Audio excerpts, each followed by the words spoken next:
Hi, I'm Nalini. That label may be changing, but today I'm Nalini and I'm here to share with you the gift of the eclipse in the way that I perceived it. There's so many people writing and filming and sending out information about this, and most of it is so much better than all the pre-event hype. I don't live where the totality was this time, so I was paying attention to the quality of light outdoors, and when it started to change color and quality and feeling, I decided to meditate. And I have been being shown for the week or two before the eclipse happened this field of blue, which is just the field of creation, the field of the Great Mother, the field of Source, however you want to call it. And within it were blooms of light, and they increased over the 7 to 10 days, and they looked a bit like a dandelion when it's just gone to seed with these, puffs of light, but they all had stems and they were all very firmly grounded into the stellar heart of Gaia. This was a pre-event kind of image, and I was very well aware of that, though there were no words in that seeing. Now, as the light quality began to change yesterday, I closed my eyes, I began to meditate and saw that image, and the stems were gone. The grounding cords, one could say, into the stellar heart of Gaia for these little blooms, the seeding of light, were gone. They had disappeared. And each of the little seed forms that had looked like dandelion seeds before looked like stars, just little, or sparklers, just little forms of light. And they had been set free. And they began to move and interact with one another and fly off to who knows where. And then I was shown lenses of light. Now that's not necessarily a new seeing for me, and I always wait to see what unfolds, because while my seeing is very esoteric and sometimes a bit abstract, maybe a lot of the time, I know that it comes into the physical at some point.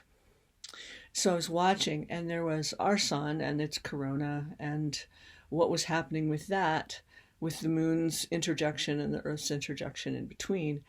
And then I was watching another orb of light behind it, sort of an aquamarine, turquoise blue color, and then a deeper blue white light behind that. And I was given the information that this was Alcyone of the Pleiades and Sirius, what we call Sirius A, what I know as the one we can see of the Sisterhood of Three, Sirius A, B, and C. And that star is equated with the goddess Isis in many traditions, particularly those of pre-Pharaonic Egypt. So I was looking at that and wondering, that's interesting. Wow, a lot of cosmic beings coming to this party, and I was watching them sort of jockey, not in competition, nothing like that, but in kind of dance behind our sun. And at a certain moment, which was probably the exact alignment of the eclipse somewhere, they sort of locked into not a fixed position, but a corridor, a conduit of galactic information, of cosmic light. And I could feel it. I could feel it in every cell of my body. You probably could too. And if you were having any kind of odd physical symptoms, dizziness, or feeling a little discombobulated or out of body, that's probably why. This was a huge download.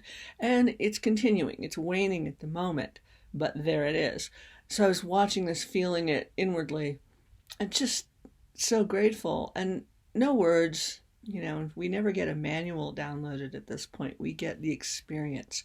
We have an experience of how the light enters us. And one of the phrases that came through that was, open to, allow, and receive that which makes your heart sing. My heart sings a lot.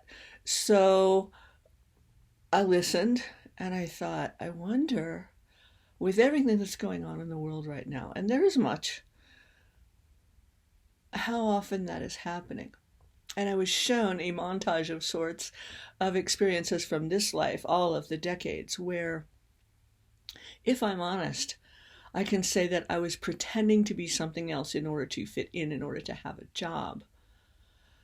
The very last corporate America job that I had was not a healthy environment for me. And yet I did it for all the reasons we do those things, the money, the support of the house and the family, and etc. and knew consciously that that's what I was doing. So what do you know consciously that you're doing that with this eclipse yesterday has just ended? In whatever way, that life, that experience of embodiment has just ended, probably for good and always. And it may be playing out in the physical. I mean, that scenario for me played out until it didn't. I worked for decades in the corporate world in data technology. I was 27 years in martial arts teaching for a lot of that.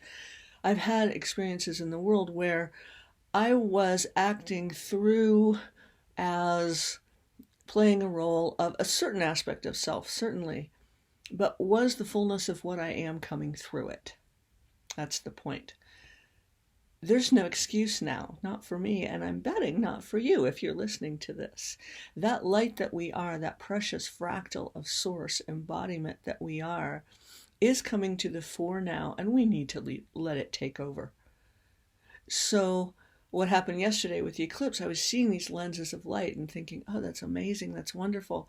How will that express in the physical? I can't wait to find out. That will be so much fun.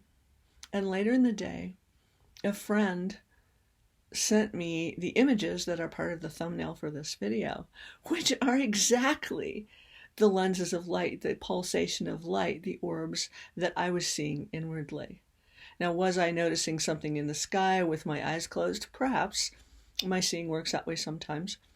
But this was more of a cosmic emanation moving through every cell in my body, moving through the brain, which is where we actually see, and showing me an activation of receptivity. Source-activated receptivity is not a couch potato event. It is not a spectator sport. It is that the source that we are, each of you are, moves through and does what it needs to do. I commented in another video that in an Aries stellium, which is a grouping of planets in one sign, Sekhmet roars. It's that Durga, Kali, Sekhmet, whatever of the activation goddess or god energies you prefer, comes through that. And it's not a smackdown. It's an incentive. It's a motivation that says, this is who and what you are. Be that. And can that be a little scary to the parts of ourselves that have been fitting in and making money and trying to survive? Sure. I mean, if we're honest, it's time. It is time. We are being called into our light, into the love that we are. So all I could do sitting there with this fabulous light coming through was acquiesce. I am open and allowing and receiving to the gift of this eclipse and to the light that moves through all of us. And let's see what happens. Changes are definitely in the mix right now. And regardless of what it looks like on the surface, this is what is happening. I hope that gives you heart.